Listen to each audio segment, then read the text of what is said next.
In this video, I will explain the distance formula for analytical geometry.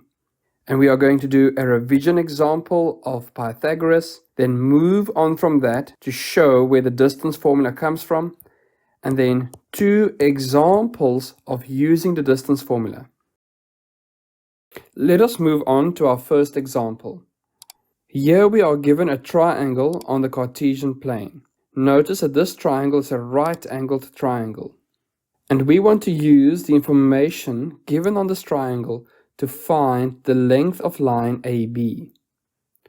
Now in grade 9 we learned how to apply Pythagoras. And remember that line AB is called the hypotenuse. The hypotenuse is the side of the triangle opposite the right angle of the triangle. So when using Pythagoras, we would say that AB squared is equal to AC squared plus BC squared. Now we don't know the length of AC on the graph, and we also don't know the length of BC. But we are given the coordinates, and we can use these coordinates to find the various lengths. Let's first start with the length of line AC. We can see that this line is horizontal with the x-axis. And because it's horizontal with the x-axis, I can use its x-coordinates to find the distance of this line. So the x of A is 2, meaning on the x-axis it will be at 2, and the x of C is 6. So on the x-axis we have 6. And the distance between 2 and 6 is 4. And we found that by saying 6 minus 2 is equal to 4. So now we have the length of line AC. And in the same way, we can find the distance of line BC to be 3 units, because the y values are 4 and 1. And the distance between 4 and 1 is equal to 3. So the length of line BC is 3 units. So when I substitute those values in, I have AB squared is equals to 4 squared plus 3 squared. And if I simplify further, it will be 16 plus 9, and that is equal to 25. Therefore, the length of line AB is the square root of 25, and that is equals to 5 units. Now we are going to build on this example of finding the length of line AC and BC to show you where the distance formula comes from. So here we have a similar triangle as in our first example. It is a right-angled triangle, but notice the coordinates are not given, and we are going to use variables now to find the length of AB squared. And again, we can find the length of AB squared by using the theorem of Pythagoras. So we need to find the length of line AC in terms of x or y, and the length of BC in terms of x or y. So let's look at line AC.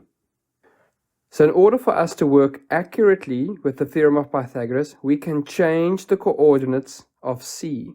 So we can replace the y of C with the y of A, because point C and point A share the same y value on the y-axis. And if we look at line BC, we can see that coordinate B and C share the same x value on the x-axis. So we can change the x of C to the x of B. So the length of line AC would be the difference in x values. And that is x of B, because the x of B is the higher value, minus the x of A. And that is the length of line AC. Similarly, the length of line BC can be found by the difference of y values. So it will be y of B minus the y of A. So let's substitute those values of AC and BC into the Pythagoras equation. So AC is replaced by x of B minus the x of A squared plus BC, which is the y of B minus the y of A squared. And in order to find the length of AB in terms of Pythagoras, we need to take the square root of the sum of the two shorter sides squared. And this is known as the distance formula. It is the distance of a line segment or the distance between 2 points. So when you want to find the distance between 2 points, you do not need to draw a right-angled triangle and figure out the lengths of the two shorter sides and then apply Pythagoras. You can simply use the distance formula. And in the next example, I'll show you how to apply it. So here we are given a line AB with the coordinates of A and the coordinates of B. And we want to find the length of line AB. But you don't need to draw in the right-angled triangle and figure out the length of an AC and a BC. We are simply going to use the distance formula. So the distance formula is AB is equal to the square root of the difference between x values squared plus the difference between y values squared.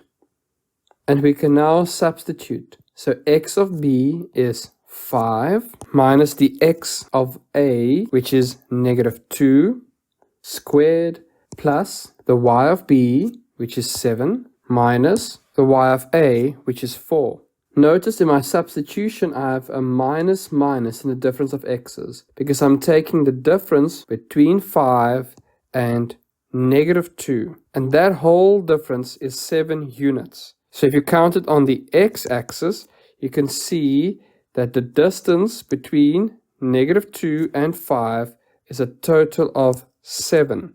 So when I simplify, I have 7 squared plus 3 squared. So the distance of line AB is the square root of 58. This is called surd form. And it is normal in grade 11 and 12 to leave your answers in surd form. But sometimes it's necessary to leave your answer in decimal form rounded to 2 places. Then you simply punch in the square root of 58 on your calculator. And in our final example, we'll find the distance between 2 points, E and F. Notice that these points are not represented on the Cartesian plane, but we can still apply the distance formula to find the length between E and F.